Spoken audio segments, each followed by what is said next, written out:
Bueno, estamos viendo los métodos de cómo discipular a gente y ahora vamos a ver uno muy importante que es el Maol. ¿Y qué es el Maol? ¿Qué piensas cuando hablamos de discipulado? ¿Qué es lo primero que piensas? O sea, ponte a pensar ahí. ¿Qué es lo primero? Y si tú me preguntas qué es lo que normalmente pensamos, la verdad es de que pensamos en esto. En un café, abriendo las Biblias, estudiando las Biblias, que está bien, pero ese es nuestro primer concepto de discipulado y tal vez hasta se limita a eso, ¿no? Entonces, yo quiero que nomás vi esta foto y se me hizo un poco chistosa, ¿no? Pero ¿a poco piensas que Jesús estaba así con sus discípulos enseñándoles una clase, ¿no? Ahí con el pizarrón y con los escritorios. Ahí está Pedro copiando, ahí está Judas copiándole a Pedro, no. Pues no, en realidad no, Jesucristo no hizo eso. Jesucristo no les enseñó como normalmente nosotros pensamos que es un discipulado. Jesús les dijo, vamos a ver qué les dijo. Mira lo que dice Marcos 3, 13 al 14. Si podemos resumir el discipulado en dos versículos, si podemos resumir, o sea, para tener un entendimiento del discipulado en dos versículos, dos buenos versículos es Marcos 3, 13 al 14. Mira lo que dice. Y subió al monte y llamó a los que él quiso. Y ellos vinieron a él y dice, y designó a 12 para que ¿qué? Estuvieran con él y para enviarlos a predicar. El discipulado es una invitación de estar con Cristo y después enviarlos a predicar. Pero ahora nosotros, que nosotros somos discípulos de Cristo, nosotros cuando discipulamos, invitamos a gente a estar con nosotros para que nosotros les enseñemos, para que estén en nuestras vidas y luego enviarlos a predicar. ¿Sí? Y de hecho, nosotros aprendemos la mayoría de las cosas las aprendemos en este proceso. Es lo que le llamamos el Maol y ahorita vamos a ver. Miren, cuando estás aprendiendo a manejar, ¿qué es lo primero que tiene que suceder? Lo primero es de que el papá en realidad está en el volante, ¿no? Y le modela al hijo.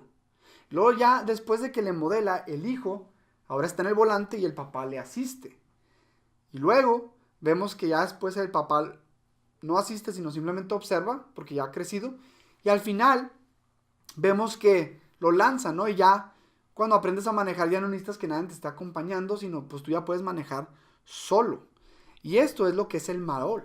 El Maol es modelar, que alguien te está modelando, que te está haciendo un ejemplo para ti, alguien te está asistiendo, que alguien te está asistiendo, ayudándote para que crezcas, y luego después te observa y al final te lanza. ¿Sí? Entonces, esto es lo que significa el Maol. Y miren, vamos a ver el ejemplo de Cristo, vamos a ver el ejemplo de Pablo para ver dónde vemos esto en las escrituras, ¿no? Vemos a Jesús en Mateo 9:35, donde él les modeló el evangelio. Si lo pueden leer ustedes donde estén viendo este video, 9:35 al 10:9, Jesucristo les modeló como, sacando demonios, predicando, sanando enfermos, y luego él esperaba que ellos hicieran lo mismo, ¿sí? También vemos que Jesucristo en Juan 13:15 dice, yo les he dado un ejemplo para que ustedes sigan mi ejemplo, ¿no? Jesús les dijo, ¿no? Jesucristo es nuestro ejemplo, Él fue nuestro modelo. Y Pablo hizo lo mismo, lo podemos leer en 1 Corintios 11:1, dice que imítenme a mí como yo imito a Cristo. Entonces, yo sé que nosotros no somos ni Jesús, ni somos Pablo, pero tenemos el mismo espíritu que tenía Pablo. Y tenemos el espíritu de Cristo en nosotros, ¿sí? Entonces, nosotros obviamente tenemos que preguntarnos, ¿estamos viviendo una vida digna de imitar? Y a veces podemos decir, no, somos pecadores. Bueno, si somos creyentes, Dios nos ha transformado, estamos en proceso, ¿no? Y no vamos a ser perfectos, ¿sí?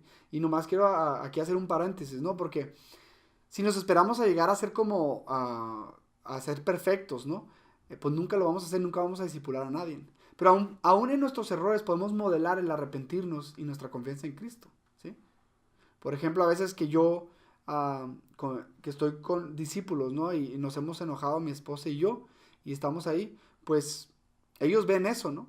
Pero también ellos pueden ver que yo le pido perdón, que me arrepiento y que nos reconciliamos. Y aún en eso yo estoy modelando una reconciliación bíblica. Entonces, no te limites, no pienses que, tengo que ser perfecto para modelar. Necesitas al Espíritu de Cristo y sí necesitas seguir a Cristo para modelar, pero no, que no haya condenación o que no, un desánimo, ¿no? También Jesucristo nos enseña cómo Él asistió. Por ejemplo, en Marcos 6:35 al 41, Jesucristo va a alimentar a las multitudes. Pues en realidad le dice a sus discípulos, aquí tenemos esta multitud, aliméntenla. Entonces les da la tarea a sus discípulos y Él les asiste con su poder sobrenatural, ¿no? Pero los discípulos son los que trajeron el pan y los peces, o sea, se los agarraron a un muchacho ahí. Pero Cristo fue el que multiplicó, el que los asistió, pero vemos el ejemplo de que Jesucristo les delegó esa tarea a Él. También vemos en Pablo, en 1 Tesalonicenses 3 al 6, vemos cómo Pablo plantó la iglesia en Tesalónica y luego se fue y mandó a Timoteo para que Timoteo asistiera, ¿no? Y en sí Pablo estaba asistiendo a Timoteo también para mentorearlo, para ayudar a esa iglesia, ¿no? También vemos en el principio de observar. Por ejemplo, en Jesús lo vemos en Juan 4 del 1 al 2, donde dice que los discípulos de Cristo estaban bautizando más que Juan el Bautista, ¿no? Entonces, pero también dice la observación que Jesucristo no bautizaba a ninguno, sino que pues se lo había delegado todo a sus discípulos, ¿no? Y vemos que Jesús nomás está observando ahí. También vemos lo mismo en Pablo, en 2 Timoteo 2:2, donde dice, esto encarga a hombres fieles y idóneos para que enseñen a otros, que enseñen a otros, ¿no? Entonces, ves que Pablo le está diciendo a Timoteo y observando desde lejos que él haga discípulos que hagan discípulos. Y por último, vemos a Jesucristo lanzando, vemos en Hechos 1:7 al 11, donde Jesús asciende al cielo y le dice, vayan. Y le dice, y me seréis testigos en Jerusalén, Judea, Samaria, hasta lo último de la tierra. Y Él se va. Obviamente sabemos que su Espíritu está con nosotros y está con nosotros todos los días hasta el fin del siglo.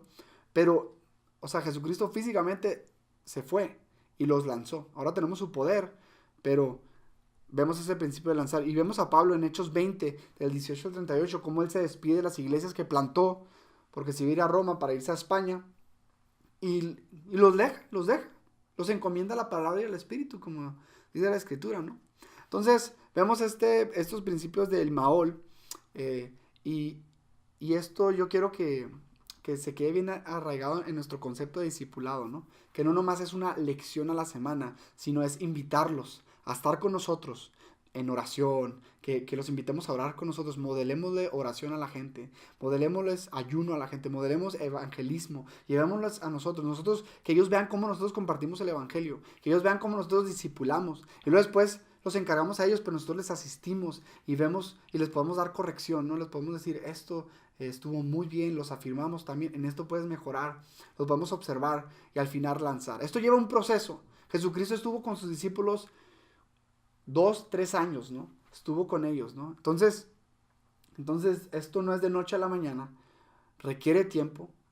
Por eso Jesucristo dice que si alguno quiere ser su discípulo, tiene que negarse a sí mismo, tomar su cruz y seguirla. El seguir a Cristo significa obedecerle, y Él nos mandó a ser discípulos. Entonces, se requiere nuestra vida entera, nuestro tiempo. ¿Está bien? Así que, pues, espero que le haya sido de bendición este principio bíblico, este método del Maol.